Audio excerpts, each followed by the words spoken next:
আমি আসলে কি মেয়েদের স্বাধীনতায় বিশ্বাসী। তাই ওকে আমরা নির্ধারিত কিছু দিনে ওকে বের হতে দিই। মানে শুধুমাত্র একদিন মঙ্গলবার। কারণ ওইদিন হলো নিউ মার্কেট অফ থাকে। আর ওকে আমাদের একটা টাইম লিমিট দেওয়া যে তুমি এত ঘন্টা ঘুরতে পারবা।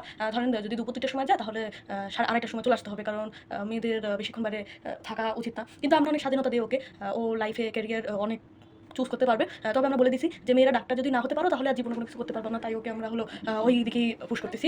তুমি যদি ইঞ্জিনিয়ার হতে চাও তাহলে ইঞ্জিনিয়ার একটা ছেলেকে বিয়ে করতে পারো। কিন্তু তুমি না হয় বেটার, কারণ আমরা দিব না ওইটার টাকা। তুমি ভিক্ষা চাইয়া নিতে পারো। আমরা আসলে ওকে অনেক ঘুরতে প্রায়োরিটি লিস্টে রাখছি যে অনেক ঘুরতে পারবে।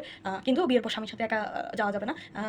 যদি যাও তাহলে সমস্যা নেই, বাসায় ফেরার দরকার নেই। আমরা আসলে ওকে অনেক, অনেক বেশি স্বাধীনতায় বিশ্বাসী। ও যেকোনো কিছু পড়তে পারবে, কোনো সমস্যা নাই। কিন্তু ওকে ডাক্তারের সাইডে যেতে হবে। ও যেকোনো জামাকাপড় পরতে পারবে, কিন্তু ওটার উপর বোরখা পড়তে হবে, কোনো সমস্যা নাই। ওকে একটা টাইম দেওয়া, যেমন তুমি তোমার ইচ্ছামতো লাইফ লিড করো, কোনো সমস্যা নেই। কিন্তু তোমাকে এসএসসির পর বিয়ে দিব। তো ওকে আমরা ওর নিজের পছন্দের বিয়েতেও আমরা সম্মতি দিয়েছি। যে ২ টা ছেলের ছবি আমরা দেখাইছি আরকি। ওর মধ্যে থেকে ও নিজের যেকোনোটা ইচ্ছা ও চুজ করতে পারবে, কোনো সমস্যা নাই। তবে ওর ফুপু যে ২ টা ছবি দিছে ওটার মধ্যেই হইতে হবে, কোনো সমস্যা নাই। তো